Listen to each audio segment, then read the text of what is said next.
back to my channel. It's Deja. Thank you so much for tuning in yet again.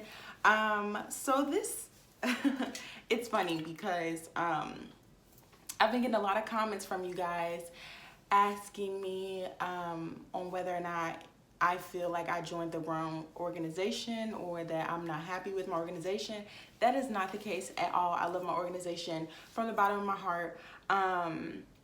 I'm just stating, you know, like certain things that I see, that I notice with not only my organization, but with all Greeks. So yeah, so don't get it twisted, okay? But going right into this video, I received, well, I asked you guys first to send me like little tidbits of things that I should talk about, specifically for Greek organizations, whether that be mine, whether that be advice, anything like that. And one of the young ladies, she's actually one of my sorors, love her to death. She had DM'd me and she asked me to do a video on my thoughts on how I feel about Alpha Kappa Alpha Sorority Incorporated, basically having long lines and accepting basically anybody into the organization. So we just gonna jump right into the video because this is something that I personally have an issue with, only because of the simple fact that I don't feel like my organization is, how do you want to say it? Like, I feel like my organization is more of quantity than quality, and that's for a lot of schools. Now, I'm not coming for any of the long lines or any of the chapters that, you know, have long lines. That's their own business, that's their process. I'm still going to treat them like sorors, but it is very sad to see that anybody can join my organization. I feel like at a point in time, my organization was very selective. They only picked the best of the best. It didn't matter about, you know, quantity. It mattered about the quality of that person, the things that they can bring to the organization. And I just feel like now my organization is very, anybody can come, you know, and that's just what I'm starting to see, especially on like the Greek pages. Especially like me and my friend, actually, he's a Q, and we were actually talking about this last night about how like so many people are like, because he's down south, so I'm Midwest, he's down south, and he was basically saying like, you know, like I seen this girl at a game one time and she had like number 84 on her back, on her jacket or whatever, and it's just like, do she know her ace? You know, like, do she know 12? You know what I'm saying? Like, does she know number 4? Like, and it's kind of hard because it's like when you join a Greek organization, you're supposed to know stuff about these people. You're supposed to, you know, like, you're supposed to be a family. You're supposed to, sisterhood is an actual thing, you know? You're supposed to have that bond between everybody that is on your line. And just to see so many girls just be entered into my organization, and then a lot of them join their senior year of college and they don't go to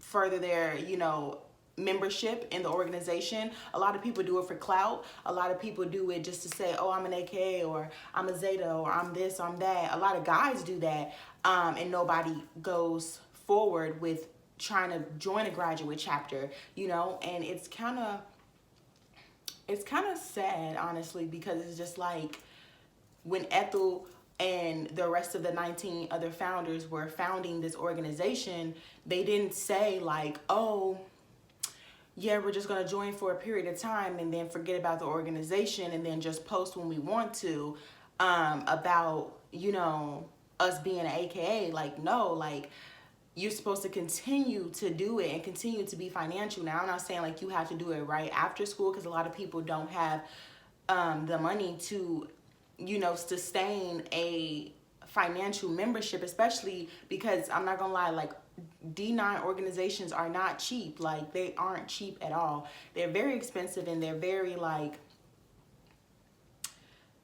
you know, like it's just very expensive. And without getting into too much detail, I personally feel like, as far as like the big lines, I hope and pray that they weren't doing it for the money, because then it starts to get a blurred line of who's actually in the organization for doing work for the organization? Do you know your line sisters well enough to, you know, be able to, you know, like hang out with them? Or are you just doing it just to get on Midwestern Greeks or PWI Greeks, you know, all those Instagram pages, you know what I'm saying? And then it's like half of the people that end up on, like, not the perpetrators, but half of the people that are actually in the organization that ends up on the Greek pages, like Greek shenanigans, which, you know, like finds, like they find light out of, you know, making fun of people that are in Greek organizations. And it's just like, as a Greek community anywhere from down south to Midwest to, you know, anywhere, you're supposed to be able to come together as one Greek community, especially Black people. Like, these D9 organizations were and still are historically Black Greek organizations. They were meant for Black people, Black men and women who couldn't be able to join the white sororities and fraternities because of their skin color. And the simple fact that like people are just joining this organization without knowing the history and the deep-rooted passion that these organizations have is just beyond me. And it's upsetting, honestly, because I joined my organization because I knew what it stood for. I knew the history behind it. I knew why it was founded. I knew why it was incorporated. I'm not just joining just to join and then not pursue to be financial or, you know, like, you know what I'm saying? And I'm not looking down on the people that aren't financial members, but it's just like, you have to draw a line of, are you just doing it just for the letters, or are you doing it because you want to do work for this organization and you want to see this organization prosper? You know what I'm saying? Like, you want to be a role model for the girls and boys that are not in college yet, that want to have a brotherhood and want to have a sisterhood, because it's just like, so it kind of hurts my feelings that I see so many girls being able to join my organization, and it's like, my organization should be very selective. It should be yes, yes, no, no, no, no. You know what I'm saying? Especially if you don't meet the qualifications. You shouldn't just be able to get in just because your friend is the president, or your friend is this person in the organization, or your mom knows this person, especially for legacies. Like, you should be able to do as much work as anybody else, regardless if you're a legacy, regardless if your friend is in it, regardless of, you know, anything. If you're not meeting the qualifications, then you should not be able to join any organization. You should try again next time. Simple as that. So I hope you guys enjoyed this video. It was really quick, short, and sweet. I hope you guys enjoyed it. If you did, like, comment, and subscribe. Make sure that you guys comment down below of anything else that you want me to specifically talk about. And yeah, I'll see you guys in the next video. Bye, guys.